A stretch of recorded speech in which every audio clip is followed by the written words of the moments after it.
반갑습니다. 재정학 1순환 강의 시작하도록 하겠습니다. 재정학은 경제학과 과목으로는 3학년 1학기에 보통 수업을 해요.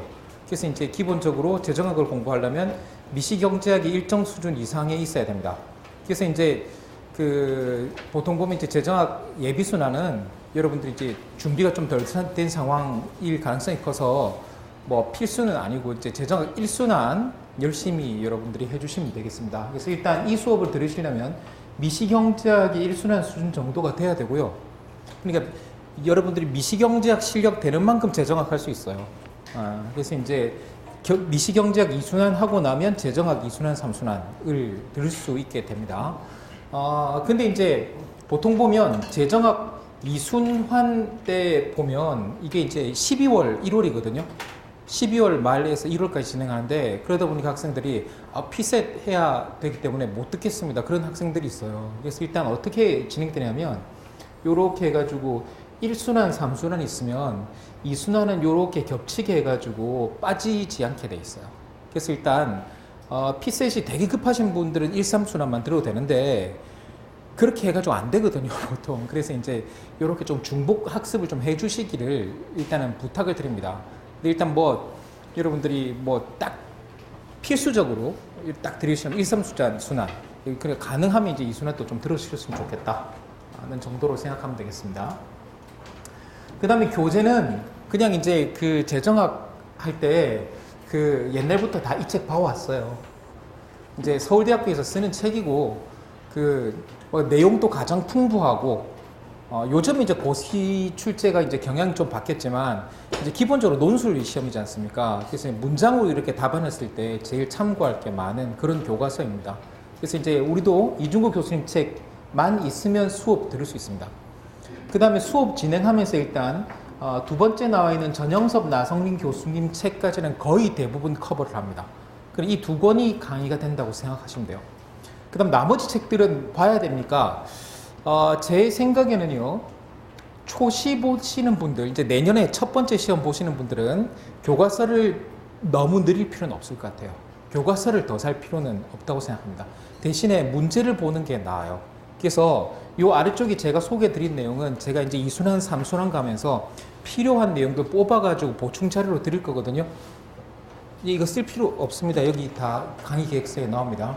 그래서 요 내용들은 이렇게 일단은 이렇게 리스트 해놨다가 내년에 합격하셔야 되지만 사람 일이라는 게 생각하지 않지 않습니까? 그래서 한 번 더 도전해보자. 그 다음에 공부하게 되면 한 권 정도 더 선택해서 공부를 하시는 거는 괜찮습니다. 그래서 일단은 초시 때는 이번 수업을 위해서는 1번만 있으면 된다. 대신에 강의 진행하면서 그렇습니다. 일단 재정학 시험 문제 풀은요, 이중국 교수님 책에 연습 문제가 붙어 있습니다. 그 책 해설집을 제가 썼어요. 그래서 꼭 그런 건 아니고 이중국 교수님 책 연습 문제가 제일 기본이 되는 문제니까 나중에 보면 유치하다고 느낄 수도 있어요. 하지만 이제 지금 단계에서는 일단 이중국 교수님 책 연습 문제는 다 풀어 주십시오. 이제 교과서 문제 특징이 뭔가 하면요, 고시 시험이나 학원에서 내는 문제는 답이 있는 문제를 내야 돼요. 근데 대학 교수님들이 내는 문제들은 가끔 일부러 답이 없거나 아니면 답이 여러 종류가 있을 수 있는 문제를 내기도 해요. 그렇기 때문에 문제를 보면 이거 딱 정해진 답이 나오는 문제가 아닌데 싶은 경우가 있습니다. 근데 그것도 일종의 트레이닝이라고 생각을 하시고요, 자기가 한번 생각해보고 답하고 맞나 아닌가 생각해 보시기 바랍니다. 그 다음에 이제 기출문제도 앞으로 많이 봐야 되겠죠. 그 다음에 이제 재정학 모의고사 집은 제가 이제 2순환, 3순환 때 쓰는 책인데 올해에는 개정이 없어요.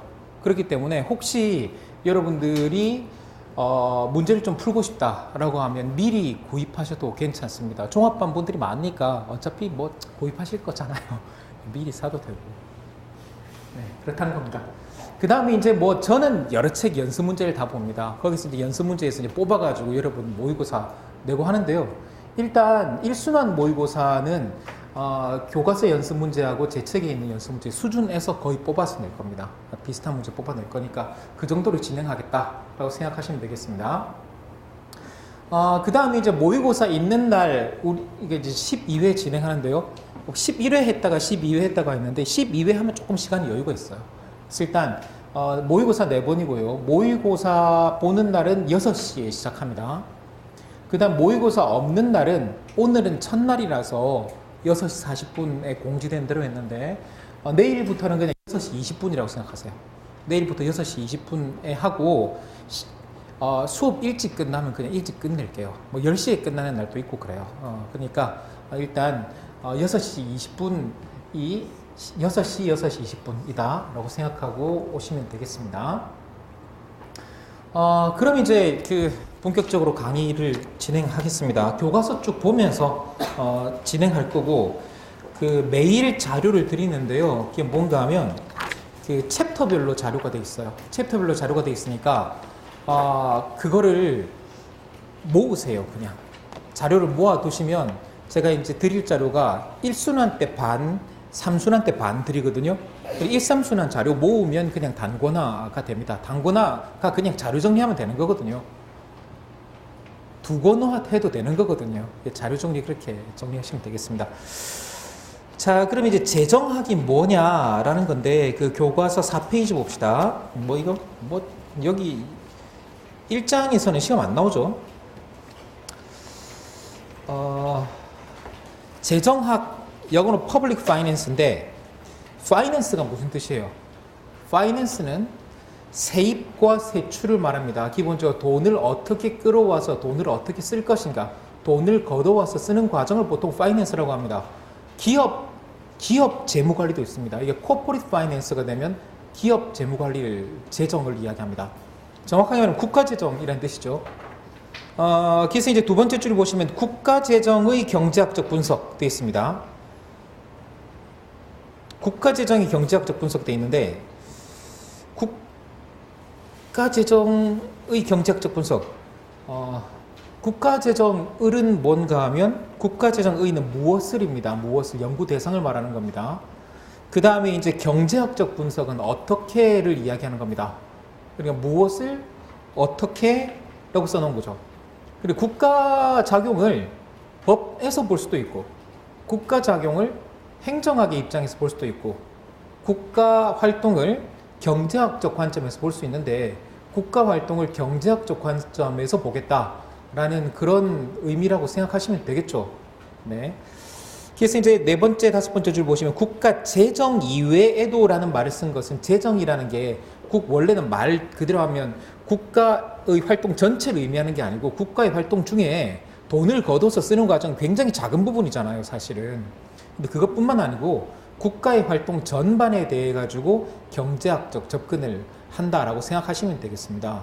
그래서 이제 국가재정에 경제학적 접근할 때 옛날에는 국가재정이라는 데 더 관심이 가 있었는데 지금은 이제 경제학적 접근, 여기 조금 더 관심이 간다. 뭐 이런 뜻으로 써놓은 겁니다.